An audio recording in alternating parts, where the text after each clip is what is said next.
Hello दोस्तों। आज की इस वीडियो में मैं आप लोगों को प्रेजेंट कॉन्टिन्यूअस टेंस के बारे में बताने वाला हूं। तो चलिए दोस्तों सीखना शुरू करते हैं। प्रेजेंट कॉन्टिन्यूअस टेंस का पहचान है कि जिस भी हिंदी वाक्य के अंत में रहा है, रही है, रहे हैं, आए, उसे प्रेजेंट कॉन्टिन्यूअस टेंस कहते हैं। इसका फार्मूला होता है, सबसे पहले हम लोग सब्जेक्ट लिखेंगे plus is am are plus verb की फर्स्ट फॉर्म के साथ I N G plus object plus other word लिख देंगे। ठीक है, तो पहला एग्जांपल है, दादी माँ रसोई घर में खाना बना रही हैं। ठीक है, तो फार्मूला बोल रहा है सबसे पहले सब्जेक्ट लिखो। तो दोस्तों जो पहले नंबर पे होता है वो सब्जेक्ट होता है, मैं कई वीडियो में बता चुका हूँ। ठीक है, तो इसके लिए हो जाएगा द ग्रैंड मदर। उसके बाद दोस्तों फार्मूला बोल रहा है कि इज एम आर लिखो।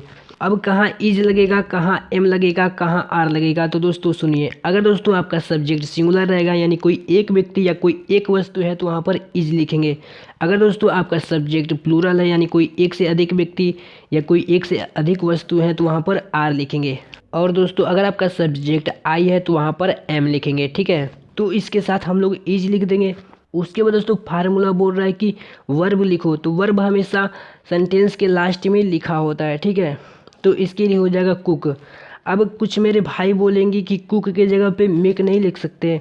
तो दोस्तों मेक का यूज जब कोई वस्तु बनाते हैं वहाँ किया जाता है। एग्जाम्पल जैसे बड़ी कुर्सियाँ बना रहा है, तो दोस्तों यहाँ पर मेक लिखेंगे क्योंकि दोस्तों कुर्सी क्या है, एक वस्तु है। ठीक है, और जब खाना बनाने की बात हो ना तो वहाँ पर कुक लिखते हैं। ठीक है, फिर इसके साथ हम लोग आईएनजी जोड़ देंगे। उसके बाद ऑब्जेक्ट लिखेंगे। ऑब्जेक्ट को पहचानने का तरीका होता है दोस्तों, अगर हम लोग अपने आप से क्या या किसको प्रश्न करें तो दोस्तों इसका ऑब्जेक्ट पता चल जाएगा।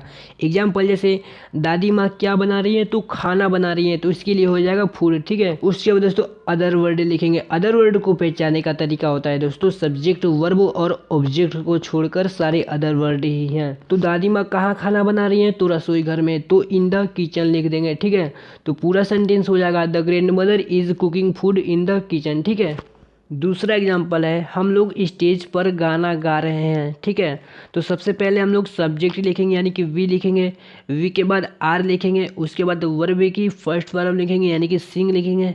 फिर इसके साथ आईएनजी जोड़ देंगे। उसके बाद ऑब्जेक्ट लिखेंगे। तो हम लोग क्या गा रहे हैं, तो गाना गा रहे हैं, तो इसके लिए हो जाएगा सॉन्ग। ठीक है, दोस्तों यहाँ पर और सॉन्ग भी कर सकते हैं। ठीक है, उसके बाद दोस्तों अदर वर्ड लिख देंगे। तो हम लोग कहाँ गाना गा रहे हैं, तो स्टेज पर, तो ऑन द स्टेज लिख देंगे। तो पूरा सेंटेंस हो जाएगा we are singing song on the stage. ठीक है, तीसरा एग्जांपल है, मैं आप लोगों को इंग्लिश पढ़ा रहा हूँ। ठीक है, तो इसका हो जाएगा I am teaching you English. दोस्तों इस सेंटेंस में दो ऑब्जेक्ट दिया है। एग्जाम्पल जैसे मैंने आप लोगों को बताया कि अगर हम लोग अपने आप से क्या या किसको प्रश्न करें तो दोस्तों इसका ऑब्जेक्ट पता चल जाएगा। एग्जाम्पल, तो मैं क्या पढ़ा रहा हूँ, तो इंग्लिश पढ़ा रहा हूँ। ठीक है, मैं किसको पढ़ा रहा हूँ, तो आप लोगों को। मतलब दोस्तों इस सेंटेंस में दो ऑब्जेक्ट दिया है। ठीक है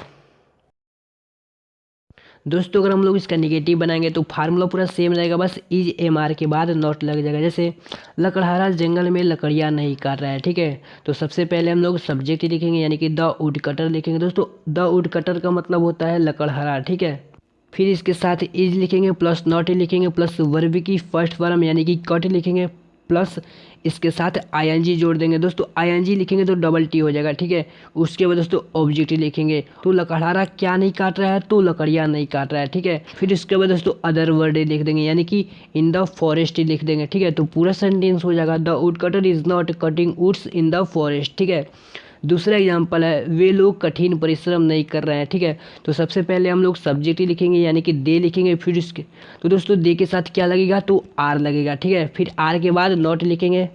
फिर उसके बाद वर्ब की फर्स्ट फॉर्म लिखेंगे यानी कि डू लिखेंगे। फिर इसके साथ आईएनजी लिखेंगे।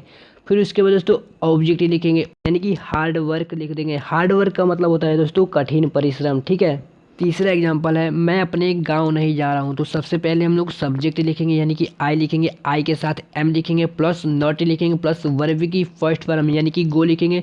फिर इसके साथ आईएनजी लिखेंगे। उसके बाद टू माई विलेज लिख देंगे। दोस्तों माई का मतलब यहाँ पर मेरा नहीं होगा, यहाँ पर अपना होगा। दोस्तों सब्जेक्ट के अनुसार अपना की स्पेलिंग बदलता है। ठीक है, अगर दोस्तों आपका सब्जेक्ट आई रहेगा तो अपना के लिए हो जाएगा माई। अगर दोस्तों आपका सब्जेक्ट ही रहेगा तो अपना के लिए हो जाएगा ही से। अगर दोस्तों आपका सब्जेक्ट सी रहेगा तो अपना के लिए हो जाएगा हर। अगर दोस्तों आपका सब्जेक्ट दे रहेगा तो अपना के लिए हो जाएगा देयर। अगर दोस्तों किसी लड़के का नाम है तो अपना के लिए हो जाएगा हिज। अगर दोस्तों किसी लड़की का नाम है तो अपना के लिए हर लिख देंगे। ठीक है,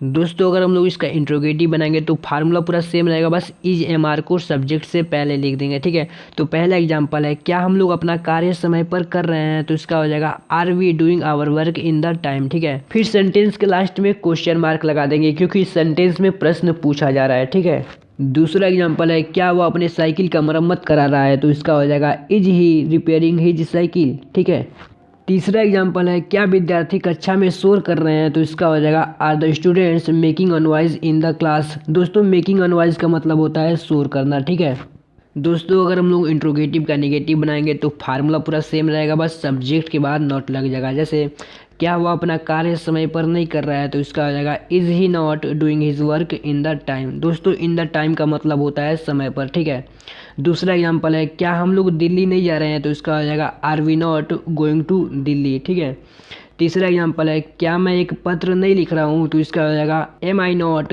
राइटिंग अ लेटर।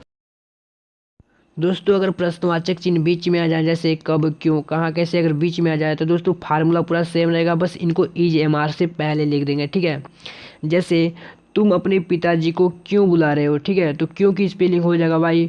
फिर उसके बाद दोस्तों जैसे हम लोगों ने पूरा सेंटेंस बना है वैसे ही पूरा लिख देंगे। ठीक है, तो पूरा सेंटेंस हो जाएगा why are you calling your father. ठीक है दोस्तों, काल का मतलब होता है, दोस्तों काल का मतलब बुलाना भी होता है। ठीक है, दूसरा एग्जांपल है, वह कहाँ जा रहा है, तो कहाँ की स्पेलिंग हो जाए वेयर। फिर उसके बाद दोस्तों जैसे हम लोगों ने पूरा सेंटेंस बनाया वैसे ही पूरा लिख देंगे, तो पूरा सेंटेंस हो जाएगा वेयर इज़ ही गोइंग। ठीक है, तीसरा एग्जांपल है, हम लोग दिल्ली कब जा रहे हैं, तो इसका हो जाएगा when are we going to Delhi. ठीक है दोस्तों, अगर हम लोग इसका निगेटिव बनाएंगे तो फार्मूला पूरा सेम रहेगा, बस सब्जेक्ट के बाद नॉट लग जाएगा। जैसे वह अपने गांव क्यों नहीं जा रहा है, तो इसका हो जाएगा why is he not going to his village. ठीक है, दूसरा एग्जांपल है, तुम अपने कार्य क्यों नहीं कर रहे हो, तुम अपना कार्य क्यों नहीं कर रहे हो, तो इसका आ जाएगा why are you not doing your work. ठीक है दोस्तों, अगर सेंटेंस के बीच में कौन प्रश्न आ जाए तो इसके लिए फार्मूला है, सबसे पहले हम लोग हु लिखेंगे प्लस इज एम आर लिखेंगे प्लस वर्ब की फर्स्ट फॉर्म के साथ आईएनजी प्लस सब्जेक्ट लिख देंगे। ठीक है,